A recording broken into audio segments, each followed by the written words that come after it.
Kami atas nama pimpinan DPRD Tasikmalaya menyatakan dan menuntut agar Kiai Haji Dr. Muhammad Hussein Rizik Syihab LC MA dibebaskan tanpa syarat.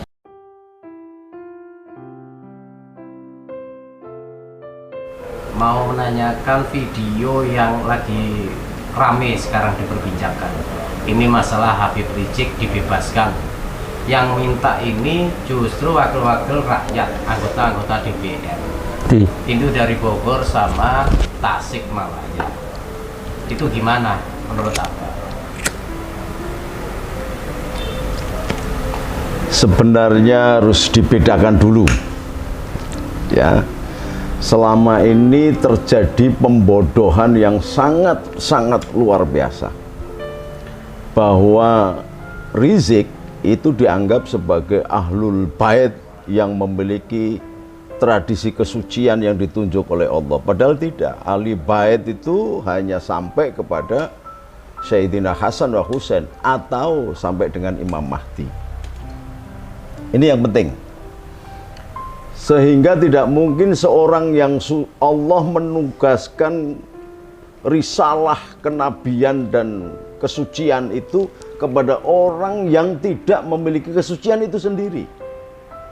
Nah, makanya sekarang ini kan jadi bingung. Setiap orang yang hidungnya mancung hanya bermodal sorban dengan minyak nyong-nyong terus kemudian disebut Habib dan kemudian seolah-olah memiliki kapling surga dan neraka. Ini yang harusnya orang sudah harus mulai berubah cara berpikirnya. Itu yang pertama. Artinya adalah kasus Rizik ini harus dilihat sebagai dia sebagai apa? Dia sebagai ulama, dia sebagai Habib, apa dia sebagai warga negara yang melakukan pelanggaran hukum? Atau dia sebagai warga negara yang memberikan stimulan kepada jamaahnya untuk melakukan makar dan pemberontakan serta mengancam keutuhan bangsa dan negara. Ini dulu. Kalau ini sudah ketemu, maka akan kelihatan bahwa kok kalau ada anggota DPR yang dipilih oleh rakyat, apalagi itu DPRD, harusnya mengerti tentang pembagian kekuasaan yang disebut dengan trias politika. Ini DPRD itu boleh mengkritisi bersifat politik atas kepala daerah di Bogor atau di Tasikmalaya, bukan kemudian mengkritisi eksekutif yang ada di tingkat nasional. Ini kan kemudian jadi nggak jelas aturannya. Anggota-anggota DPRD berbicara soal kepentingan nasional, nggak benar.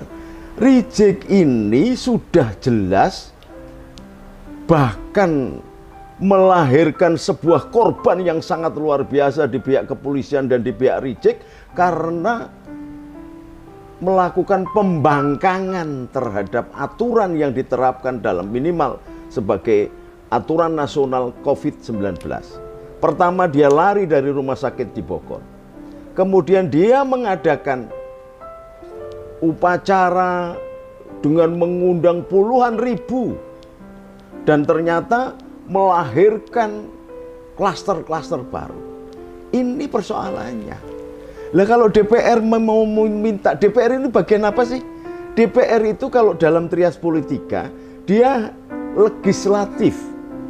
Maka dia hanya berbicara masalah aturan-aturan yang produknya berupa perda atau undang-undang. Sementara yang namanya eksekutif itu memimpin kenegaraan ini, misalnya bisa menjadi bupati, wali kota, gubernur, atau presiden. Kemudian ada yang ketiga yang namanya yudikatif. Yudikatif inilah yang menyelesaikan kalau ada konkurensi antar anak bangsa, antar kepentingan politik, antar kepentingan sosial yang ternyata berkaitan dengan masalah hukum, maka yudikatif yang berbicara. Kalau sudah di pengadilan, serahkan ke pengadilan. Jangan coba-coba DPR kemudian meminta dan mempengaruhi keputusan dari yudikatif, ini nggak benar. Bagian dia yang membuat undang-undang. Lah, paham apa tidak bahwa kalau ada orang melanggar kemudian disidang di pengadilan, itu sesungguhnya menegakkan produknya DPR itu, produknya DPRD itu. Lah kok kalau dia demo, lah kenapa dibikin perda? Kenapa dia bikin undang-undang? Ini yang pertama. Dan kemudian banyak orang yang kemudian meminta orang yang gelarnya profesor, doktor, orang pinter-pinter jadi goblok semua, nggak ngerti tata negara ini bagaimana. Meminta rizik, sudahlah. Kalau kepengen menunjukkan keadilan, meminta keadilan, kan sudah ada pembelanya. Masih ada pembela yang lain. Ini mau dikooptasi. Yudikatif ini mau dikooptasi sehingga akan melahirkan keputusan-keputusan karena demo. Kalau sampai ini kemudian pengadilan tidak berani dan ketakutan lalu membebaskan Rizik, saya minta itu jaksa dan hakimnya harus dituntut juga karena dia berperilaku tidak benar. Artinya apa?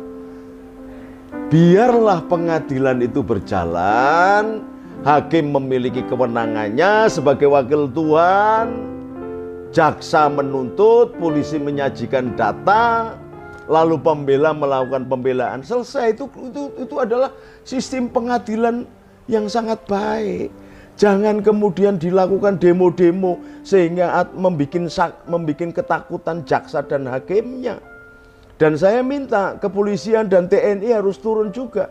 Demo-demo kayak gini itu bodoh. Di saat COVID sudah meledak di mana-mana, India orang mati nggak karu-karuan, di Kudus banyak ratusan orang mati dan sekarang masih mengalir terus dari Kudus sampai ke Donohudan karena asrama haji dijadikan asrama untuk menampung COVID. Mereka malah melakukan demo-demo terusan yang akhirnya melahirkan satu klaster-klaster baru. Ketika kemudian pemerintah terlambat atau belum berhasil menghilangkan COVID, mereka dengan enaknya menuduh pemerintah menghabiskan dana banyak, COVID tidak selesai-selesai, lalu memanasi rakyat kemudian untuk berdemo kembali. Karena apa? Karena dengan adanya COVID lalu kemudian memunculkan pembatasan-pembatasan sehingga orang tidak bisa bekerja, orang tidak bisa makan, orang tidak bisa berdagang, rakyat kecil dirugikan dengan munculnya kebijakan pembatasan-pembatasan ini. Sudah sedemikian rusaknya keadaan ini, mereka tidak peduli dengan keadaan itu, malah memimpin demo-demo dan lucunya dilakukan oleh DPR. Saya mencurigai itu mesti dari PKS atau kelompok Wahabi itu. Saya mencurigai ini, karena apa? Mereka lah yang mengusung selama ini sistem khilafah. Dan Rizik adalah ujung tombaknya, karena Rizik dipakai oleh mereka untuk memunculkan satu ghiroh, himah yang sama. Dan karena dia Habib, sehingga banyak umat. Politisi-politisi ini yang kurang ajar ini. Orang-orang yang syahwat politiknya, yang ingin makar, ingin memberontak, ingin menghancurkan bangsa dan negara ini yang sangat-sangat kurang ajar. Maka saya minta Mas Jokowi, menteri-menterinya, menteri pertahanan, keamanan, jangan diam saja. Kapolri, Panglima TNI, tunjukkan, lahirkan kembali di Angkatan Darat itu orang-orang sekaliber Letnan Jenderal Dudung, Letnan Jenderal Dudung. Banyak tentara-tentara yang jantan, tentara-tentara yang laki. Banyak juga polisi-polisi yang laki. Berikan kesempatan mereka untuk memimpin, karena kondisi yang kayak begini dibutuhkan seorang pemimpin yang memiliki kejantanan, memiliki keberanian, memiliki jiwa patriotisme, memiliki jiwa cinta tanah air. Bahkan di dalam hatinya ada hubul waton minal iman. Keimanannya, kecintaannya terhadap bangsa dan negara ada di dalam hatinya, ada di dalam cintanya. Ini kondisi yang kayak begini tidak bisa dibiarkan berlarut-larut. Enak aja. Emangnya ini negaranya banyak Rizik apa bagaimana? Ini negara Indonesia ini. Negara Indonesia ada peranatannya, ada tatanannya, ada alurnya, ada rule of the game-nya. Ya kalau masih ingin menjadi warga negara Indonesia, ikuti aturannya. Jangan DPR malah kelihatan goblok-goblok begitu. Kalian ini dipilih oleh rakyat supaya memperjuangkan kepentingan rakyat, bukan kepentingan reject. Kepentingan rakyat. Rakyatmu bagaimana? Sudah pada sejahtera belum? Biarlah reject itu dibela oleh pengadilan. Ditentukan keadilannya oleh pengadilan, dibela oleh penasihat hukum, berhadapan dalam bentuk forum, sidang di pengadilan, ada jaksa, ada panitera, ada pembela, ada hakim, selesai. Kalau mau bela reject, jadilah pembela penasihat hukum, jangan jadi pokral bambu, modal otot dan cocot, yang kemudian ngomong ndak karu-karuan. Jangan dong. Rakyat ini sudah demikian susah, sudah bingung siapa pemimpin yang sesungguhnya. Jangan semakin dicampuri, diaduk-aduk ndak karu-karuan. Hatinya rakyat ini sudah gelisah, mau menyapa dengan siapa, mau minta bantuan dengan siapa. Giliran kita dalam keadaan kayak gini, yang demo-demo itu malah bela Palestina, bela Palestina. Bangsa Filistin itu musuhnya Nabi Daud, tahu nggak?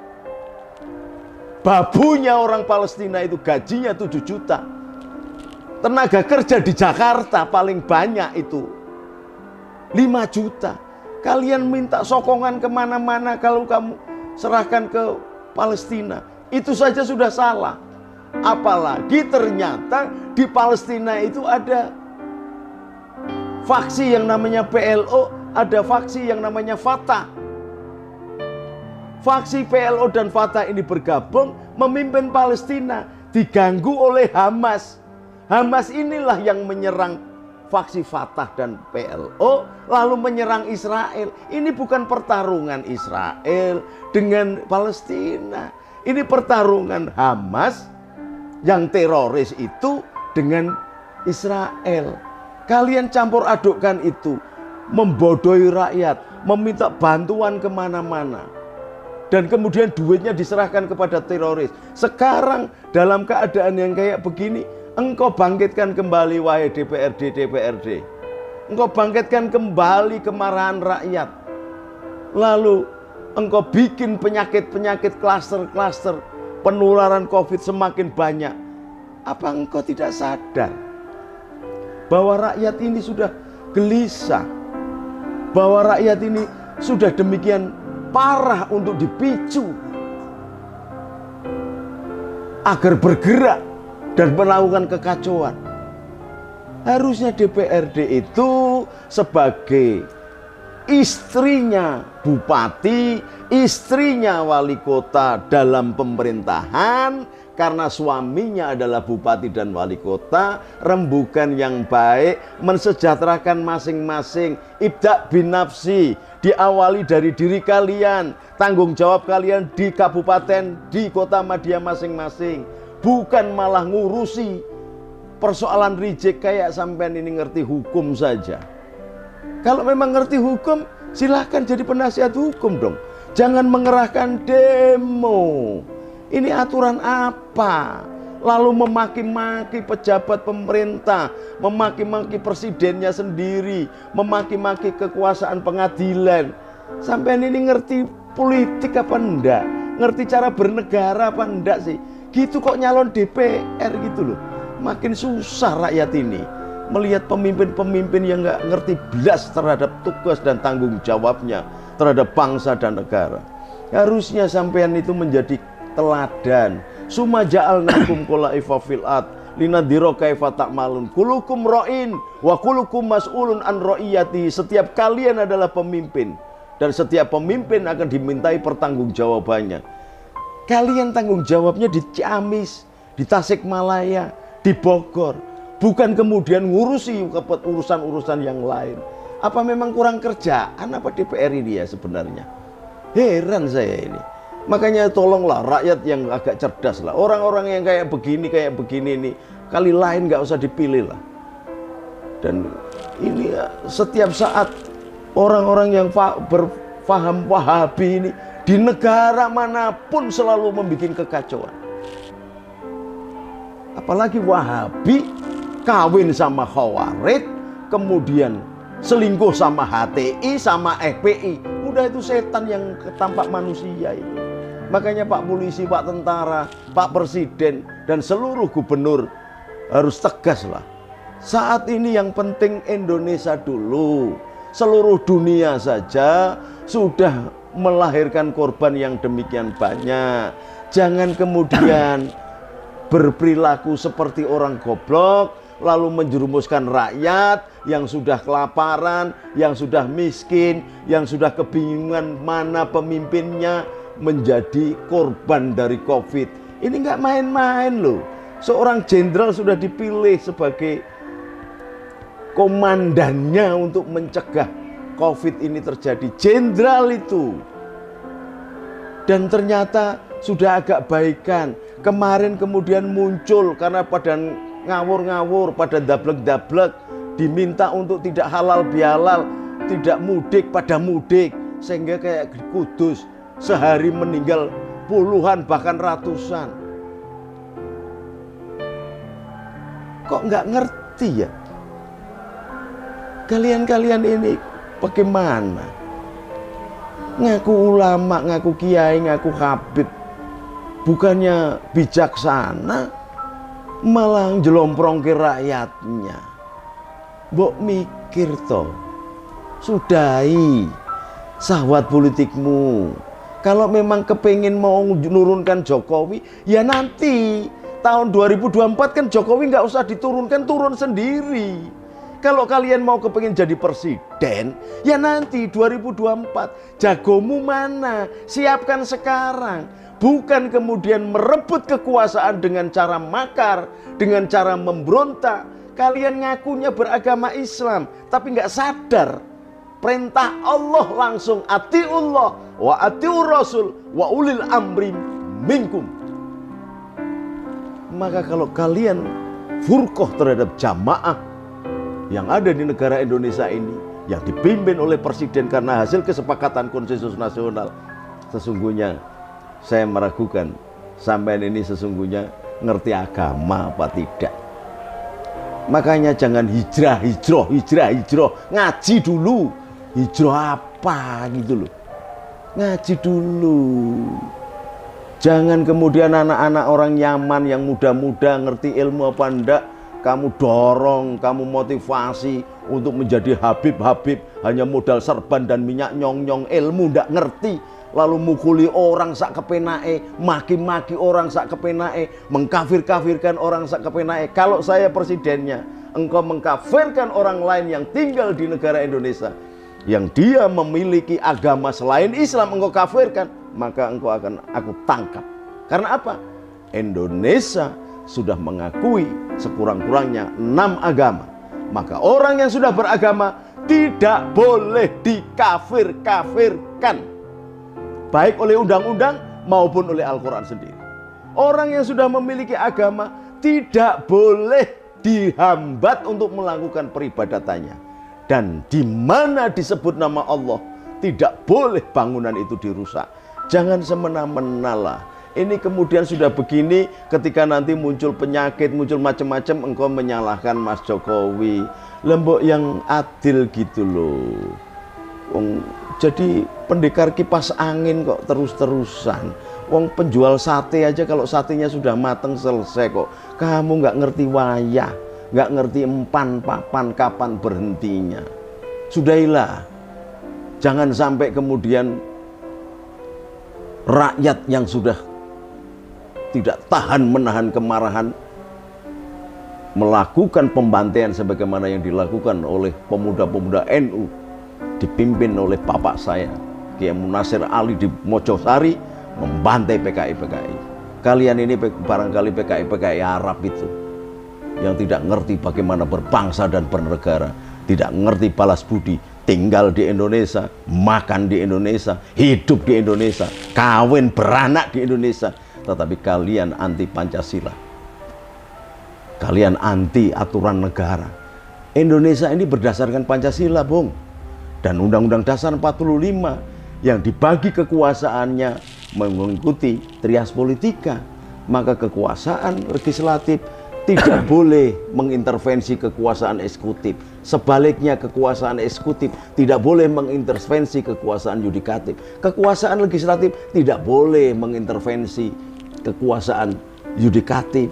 Hatta Anda melepaskan baju DPR-nya, kemudian sebagai rakyat biasa, harusnya jadi DPR jadi teladan, jadi contoh yang baik. Saya meragukan kalau Anda jadi DPR, kemudian kalau rapat di sidang paripurna di DPRD itu barangkali sampean juga akan demo-demo begitu. Nah kalau sudah begitu, ya kenapa jadi DPR? Kenapa harus menggunakan demokrasi Pancasila? Sadarlah. Oke, bangsa dan negara ini membutuhkan kebaikan setiap bangsanya. Mumpung belum berlanjut-lanjut, kembali ke jalan yang benar. Ihdinas siratal mustaqim, siratal ladzina an'amta 'alaihim, ghairil maghdubi 'alaihim waladdallin. Amin. Merdeka. Assalamualaikum warahmatullahi wabarakatuh.